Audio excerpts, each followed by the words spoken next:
नमः शिवाय, ओम नमः शिवाय, ओम नमः शिवाय। आज के हमारे इस विस्तृत विश्लेषण की शुरुआत हम इसी गहरे और एकदम ध्यानमग्न गूंज के साथ कर रहे हैं। और आज की जो हमारी विजुअल वाइब है ना, वो भी बहुत ही अद्भुत है। मतलब एकदम डार्क रेड ऑरेंज रंग की फ्लोरेसेंट रोशनी है यहाँ। बिल्कुल, ऐसा लग रहा है जैसे किसी एनिमे कैरेक्टर की कोई बहुत ही रहस्यमयी और ऊर्जावान थीम चल रही हो। एक बहुत ही अलौकिक सा, एक ब्रह्मांडीय माहौल बन गया है स्टूडियो में, है ना। और ये जो माहौल है ना, ये आज के हमारे विषय के लिए एकदम परफेक्ट है। क्योंकि आमतौर पे जब भी हम अक्षय तृतीया का नाम सुनते हैं तो दिमाग में क्या आता है? वही गहनों की दुकानों के बाहर की लंबी लाइनें, अखबारों में बड़े बड़े विज्ञापन और बस हर तरफ सोना खरीदने की होड़। एकदम सही। बाहरी तौर पे देखने से तो ऐसा ही लगता है कि जैसे ये कोई आध्यात्मिक दिन बचा ही नहीं है, बस एक मॉडर्न शॉपिंग फेस्टिवल बन गया है। विशुद्ध कमर्शियल दिन। लेकिन आज हम जो चर्चा करने वाले हैं ना, वो इस सतही सोच को पूरी तरह से पलट कर रख देगी, क्योंकि आज हमारे पास कुछ बहुत ही बेहतरीन अध्ययन सामग्री है। बिल्कुल। और ये जो नोट्स और इन्फोग्राफिक्स आज हम डिकोड करने वाले हैं, इन्हें संकलित और निर्मित किया है पवन ठाकुर जी ने। हाँ, पवन ठाकुर जी, जो ठाकुर प्रॉपर्टी कंसल्टेंसी से हैं।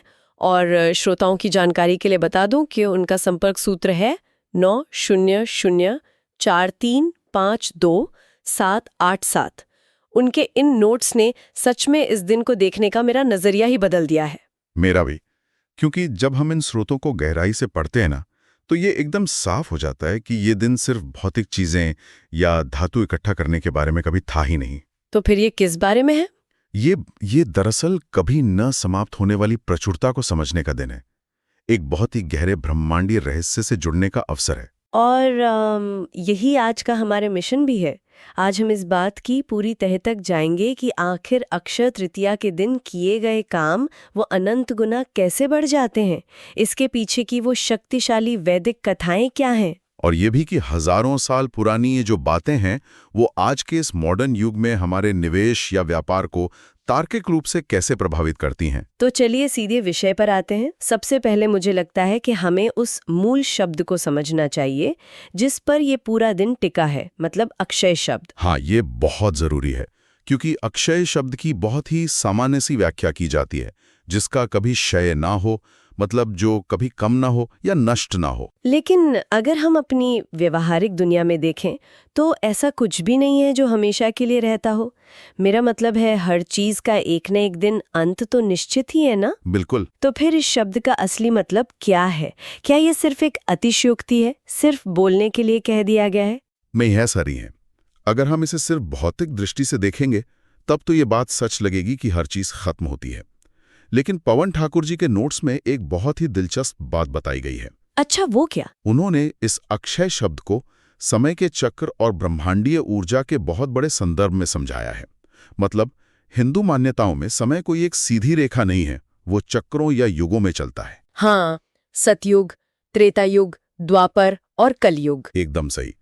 और अक्षय तृतीया ही वो दिन है जब समय के इस पहिए ने एक बहुत बड़ा बदलाव लिया था। स्रोतों के अनुसार इसी दिन से त्रेता युग की शुरुआत मानी जाती है। अच्छा, त्रेता युग मतलब ये वही कालखंड है ना जिसमें भगवान राम का अवतरण हुआ था और रामायण जैसी महान घटनाएं घटी थी। हाँ, बिल्कुल वही युग।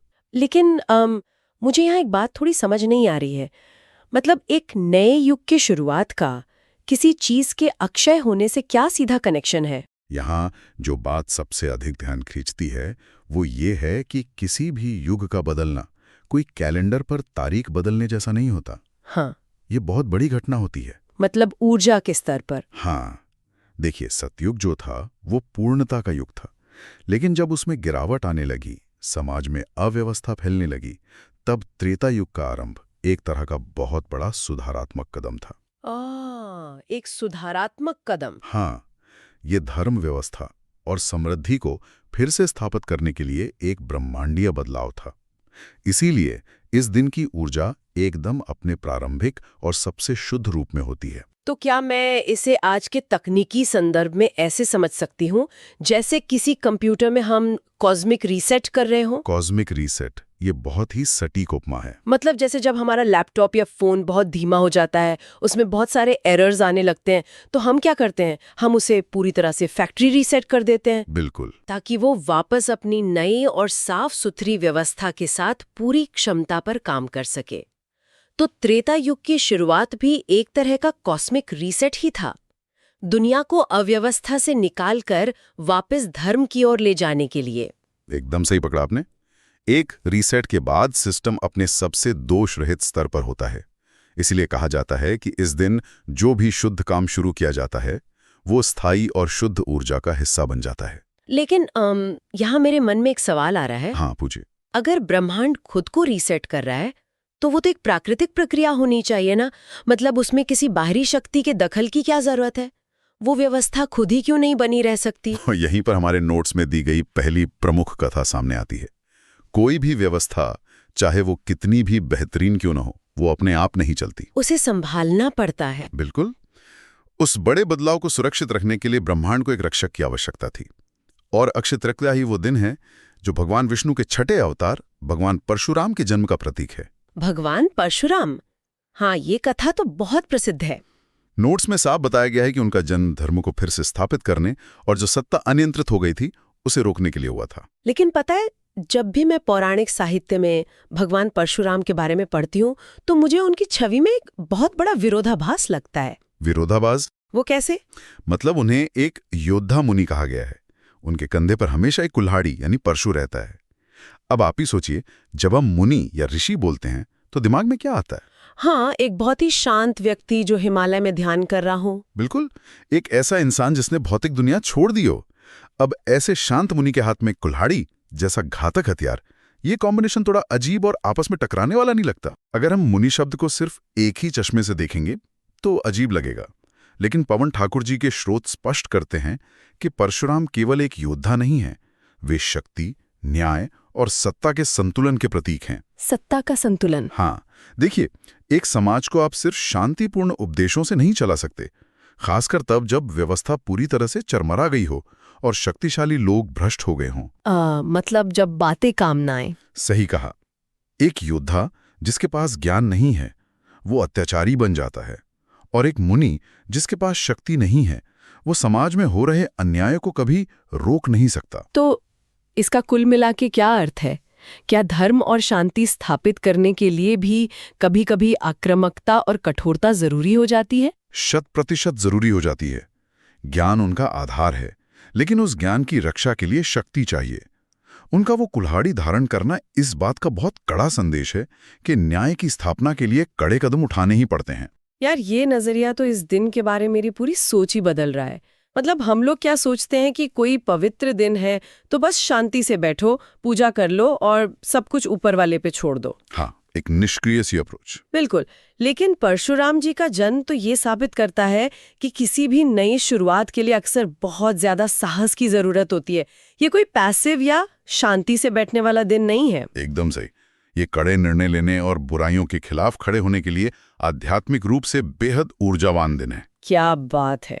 और जब ऐसे साहस से समाज में एक सुरक्षित व्यवस्था बन जाती है तो उसके बाद क्या? उसके बाद जन्म लेती है एक नई आवश्यकता, पोषण, करुणा और व्यक्तिगत स्तर पर प्रचुरता की आवश्यकता। क्योंकि सिर्फ न्याय काफी नहीं है, इंसान को फलने फूलने के लिए पोषण भी चाहिए। और यहीं से शायद वो दो बहुत ही खूबसूरत कथाएं जुड़ती हैं जो हमारे स्रोतों में दी गई हैं, अक्षय पात्र और सुदामा की कहानियां। बिल्कुल। परशुराम जी ने ब्रह्मांड का संतुलन शक्ति से बनाया, लेकिन एक आम इंसान अपने जीवन में इस अक्षय ऊर्जा को कैसे महसूस करेगा, वो इन कथाओं से पता चलता है। तो अक्षय पात्र से शुरू करते हैं। ये घटना महाभारत काल की है ना? हाँ, जब पांडव अपना सब कुछ राजपाट खोकर वनवास का जीवन जी रहे थे, वो समय उनके लिए बहुत ही कष्टदायक था। राजा से सीधे वनवासी बन जाना। और उससे भी बड़ा धर्म संकट ये था कि हमारी प्राचीन संस्कृति में अतिथियों को भोजन कराना सबसे बड़ा धर्म है, लेकिन जंगल में उनके पास जो ऋषि मुनि आते थे उन्हें वो भोजन कैसे कराते? वो तो खुद ही संघर्ष कर रहे थे। तभी भगवान कृष्ण की कृपा से उन्हें एक दिव्य बर्तन मिला जिसे अक्षय पात्र कहते हैं। उसकी खासियत ये थी कि वो असीमित भोजन देता था, मतलब उसमें से खाना कभी खत्म ही नहीं होता था। लेकिन यहाँ एक और बात बेहद दिलचस्प है, जो पवन ठाकुर जी के नोट्स में बहुत ही बारीकी से हाईलाइट की गई है। हाँ। वो बर्तन खाना तो असीमित देता था, लेकिन उसकी एक शर्त थी। हाँ, और वो शर्त ही इस कहानी का सबसे जरूरी हिस्सा है। वो बर्तन सिर्फ तब तक काम करता था जब तक द्रौपदी अपना भोजन समाप्त न कर लें। मतलब ईश्वरी कृपा से जो प्रचुरता मिलती है वो बिना किसी नियम के नहीं मिलती। एकदम सही। मुझे तो ये बिल्कुल एक डिवाइन इन्फिनिट सब्सक्रिप्शन जैसा लग रहा है। डिवाइन इन्फिनिट सब्सक्रिप्शन ये अच्छा है ना? मतलब जब तक द्रौपदी, जो कि परिवार की जिम्मेदारी उठा रही हैं, वो अतिथियों का सत्कार कर रही हैं, अपना काम कर रही हैं, तब तक वो सब्सक्रिप्शन एक्टिव रहता है। बिल्कुल। और जैसे ही वो खुद खा लेती थी, मतलब उनकी जिम्मेदारी पूरी हो जाती थी, तो बर्तन उस दिन के लिए खाली हो जाता था। ये हमें बहुत साफ तौर पर सिखाता है कि ईश्वरी कृपा तभी काम करती है जब तक हम अपनी जिम्मेदारियों को पूरी निष्ठा से निभाते हैं और दूसरों के बारे में सोचते हैं। और इसी से जुड़ा एक और पैटर्न है जो सुदामा की कहानी में दिखता है, क्योंकि प्रचुरता का मतलब सिर्फ अपने लिए चीजें मांगना नहीं होता। सुदामा और भगवान कृष्ण की कहानी, जहां सुदामा अपनी भयंकर गरीबी में अपने बचपन के दोस्त और द्वारिका के राजा कृष्ण से मिलने जाते हैं। वो विरोधाभास सोचिए, एक तरफ द्वारिका का असीमित वैभव और दूसरी तरफ सुदामा के फटे हुए कपड़े। और सुदामा जी भेंट में क्या लेकर जाते हैं? सिर्फ थोड़े से चावल या पोहे।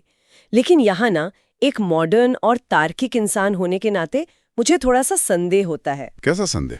मतलब क्या सच में सिर्फ एक मुट्ठी चावल देने से कोई इंसान रातों रात असीमित संपत्ति का मालिक बन सकता है? क्या ये ब्रह्मांड कोई वेंडिंग मशीन है कि आपने इधर से सिक्का डाला और उधर से खजाना निकल आया? ये सवाल बहुत ही लाजमी है, खासकर आज की इस लेन देन वाली दुनिया में जहां हर चीज का एक हिसाब होता है।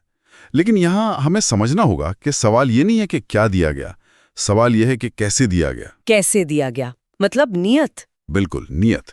सुदामा ने वो पोहे किसी लालच, स्वार्थ या किसी इन्वेस्टमेंट के तौर पर नहीं दिए थे कि मैं पोहे दूंगा तो कृष्ण मुझे महल दे देंगे। हाँ, वो तो कुछ मांगने में भी संकोच कर रहे थे।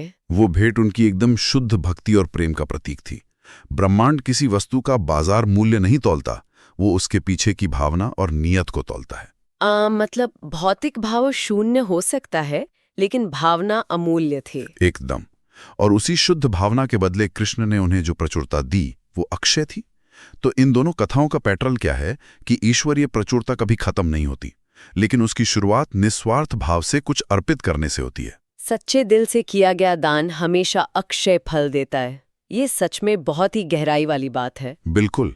तो अब तक हमने त्रेता युग के रीसेट को समझा, परशुराम जी के साहस को देखा और अक्षय पात्र व सुदामा की कहानियों से दान की शक्ति को भी जाना। हाँ। लेकिन अब आते हैं उस सवाल पर जो इस वक्त हमारे हर श्रोता के मन में चल रहा होगा। ये सारी पौराणिक बातें और ये अनंत गुना होने का जो सिद्धांत है, ये आज के हमारे मॉडर्न जीवन में कैसे लागू होता है? मतलब निवेश, सोना और व्यवसाय के मामले में। इसे समझने के लिए हमें ब्रह्मांडीय ऊर्जा के मल्टीप्लायर इफेक्ट यानी गुणक प्रभाव को समझना होगा। गुणक प्रभाव? हाँ, इन सभी कथाओं का एक ही मूल विषय है। इस दिन आप जो भी शुद्ध काम शुरू करते हैं, जो भी निवेश करते हैं, उस पर ये मल्टीप्लायर इफेक्ट लागू हो जाता है। वो काम अंतहीन रूप से कई गुना बढ़ जाता है। अच्छा, तो इसीलिए लोग वो गहनों की दुकानों के बाहर लाइन लगाकर खड़े होते हैं। अब मुझे एक कनेक्शन समझ आ रहा है। वो सिर्फ दिखावे के लिए सोना नहीं खरीद रहे हैं। बिल्कुल नहीं। दुनिया भर की सभ्यताओं में सोने को शुद्धता और स्थिरता का प्रतीक माना गया है। अर्थशास्त्र में भी देखें तो सोने की वैल्यू कभी पूरी तरह जीरो नहीं होती, वो अक्षय रहती है। हाँ, तो जब लोग आज के दिन सोना खरीदते हैं तो वो एक तरह से उस अक्षय ऊर्जा को एक भौतिक रूप में, एक धातु के रूप में अपने घर ला रहे होते हैं। वो समृद्धि को आमंत्रित कर रहे हैं। लेकिन हमारे स्रोत में पवन ठाकुर जी ने एक और बहुत ही महत्वपूर्ण पॉइंट रखा है, जो मुझे लगता है कि सोने से भी ज्यादा प्रैक्टिकल है। आप प्रॉपर्टी और रियल एस्टेट वाले पॉइंट की बात कर रही हैं? हाँ, ठाकुर प्रॉपर्टी कंसल्टेंसी के उनके नोट्स में प्रॉपर्टी में निवेश को इस दिन के लिए बहुत खास बताया गया है। ऐसा क्यों? मतलब जमीन या प्रॉपर्टी ही क्यों? क्योंकि प्रॉपर्टी की जो मूल प्रकृति होती है ना, वो एकदम स्थायी होती है। इस पूरी धरती पर जमीन तो सीमित ही है, लेकिन उसका महत्व पीढ़ियों तक बना रहता है। हाँ, जमीन कभी खत्म तो होती नहीं है। बिल्कुल। जब कोई इंसान जमीन खरीदता है तो वो एक ऐसी नींव रखता है जो उसके जाने के बाद भी टिकी रहेगी। और अक्षय तृतीया की ऊर्जा भी तो स्थिरता और शाश्वत वृद्धि की ही ऊर्जा है। तो मतलब वो सिर्फ ईंट और पत्थर में पैसे नहीं लगा रहा है। नहीं, मनोवैज्ञानिक और आध्यात्मिक रूप से वो एक ऐसी संपत्ति का निर्माण कर रहा है जो सीधे उस ब्रह्मांडीय अक्षय ऊर्जा से जुड़ी हुई है। वो समय के साथ बढ़ती ही जाएगी। लेकिन यहाँ मैं थोड़ा डेविल्स एडवोकेट बनना चाहूंगी। हाँ, बताइए। प्रॉपर्टी खरीद लेता है या किसी ऐसे बिजनेस में पैसे लगा देता जो पहले से ही डूब रहा हो। ठीक है। और वो ये सोचकर पैसे लगा दे कि भाई आज तो अक्षय तृतीया है, सब कुछ अपने आप अक्षय हो जाएगा। जी। तो क्या उस अक्षय ऊर्जा की वजह से उसका वो खराब इन्वेस्टमेंट भी जादुई रूप से सफल हो जाएगा? ये बहुत ही लॉजिकल सवाल है और इसका सीधा सा जवाब है नहीं, बिल्कुल नहीं। तो मतलब ब्रह्मांड हमारी गलतियों को कवर नहीं करता? देखिए, ब्रह्मांडीय ऊर्जा अंधी नहीं होती। हमने शुरू में ही एक बहुत बड़ी शर्त पर बात की थी, याद है? शुद्ध कर्म। हाँ, शुद्ध कर्म। त्रेता युग में धर्म की स्थापना शुद्ध उद्देश्य था। परशुराम जी का युद्ध न्याय के लिए था, सुदामा की नीयत शुद्ध थी। तो अगर आपके निवेश के पीछे रिसर्च नहीं है, बुद्धि नहीं है या नीयत गलत है, तो वो सफल नहीं होगा। मतलब ये दिन कोई जादू की छड़ी नहीं है। बिल्कुल, ये ऊर्जा शुद्धता, सही दिशा और सच्चे प्रयासों को बढ़ाती है, लालच या मूर्खता को नहीं। लेकिन अगर मनोवैज्ञानिक नजरिए से देखें तो जब कोई व्यक्ति इतने शक्तिशाली दिन पर कोई शुरुआत करता है तो उसका अपना आत्मविश्वास तो बहुत हाई होता ही है ना? और वही तो इसका असली मैकेनिज्म है। जब आपका विश्वास का स्तर ऊंचा होता है तो आप बाजार के उतार चढ़ाव से घबराते नहीं हैं, आप डटे रहते हैं। और सच्चे दिल और विश्वास से किया गया काम हमेशा असीमित परिणाम देता ही है। आप जो बीज बोते हैं वही कई गुना होकर वापस आता है। एकदम सही। तो अगर मैं पवन ठाकुर जी के इन बेहतरीन नोट्स का पूरा सार निकालो तो अक्षय तृतीया सिर्फ एक शॉपिंग इवेंट नहीं है, ये हमारे जीवन को 3 बड़े स्तंभों पर खड़ा करने का मौका है। वो 3 स्तंभ क्या हैं आपके नजरिए से? पहला, बिना किसी गलत नियत के शुद्ध कर्म शुरू करना। दूसरा, निस्वार्थ भाव से दान करना, ये सोचे बिना कि बदले में तुरंत क्या मिलेगा। और तीसरा, पूरे विश्वास और अपार साहस के साथ आगे बढ़ना, एकदम भगवान परशुराम की तरह। बहुत ही शानदार समरी है ये। और जो कोई भी इंसान इन 3 बातों को अपने जीवन और व्यापार में उतार लेता है, उसकी सफलता सच में अक्षय बन जाती है। ये सब समझने के बाद तो मुझे लग रहा है कि इस दिन को देखने का मेरा नजरिया हमेशा के लिए ही बदल गया है। ये एक बहुत ही सकारात्मक लय के साथ खुद को जोड़ने का दिन है। बिल्कुल। लेकिन एक सेकंड रुकिए। क्या हुआ? कोई और डाउट आ गया मन में?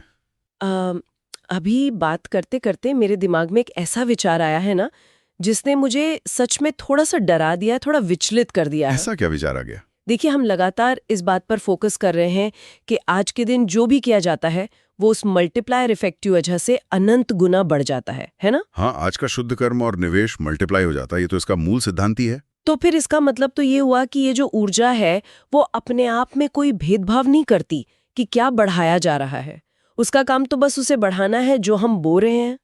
हाँ, तार्किक रूप से तो यही बात है। तो जरा सोचिए, अगर आज के दिन कोई व्यक्ति कुछ करे ही ना, बस पूरा दिन आलस में पड़ा रहे, या उससे भी बुरी स्थिति, मान लीजिए आज के दिन किसी के मन में बहुत गहरे नकारात्मक विचार चल रहे हों, ओहो। किसी के लिए बहुत गुस्सा हो, ईर्ष्या हो, या वो जानबूझकर किसी का नुकसान करे, तो क्या तार्किक रूप से वो नकारात्मकता, वो द्वेष और वो आलस्य भी उसी अक्षय ऊर्जा के प्रभाव में आकर अनंत गुना मल्टीप्लाई हो जाएगा? बाप रे, ये तो सच में एक अत्यंत गहरा और एकदम दार्शनिक सवाल है ना? ब्रह्मांड का नियम हमेशा निष्पक्ष होता है।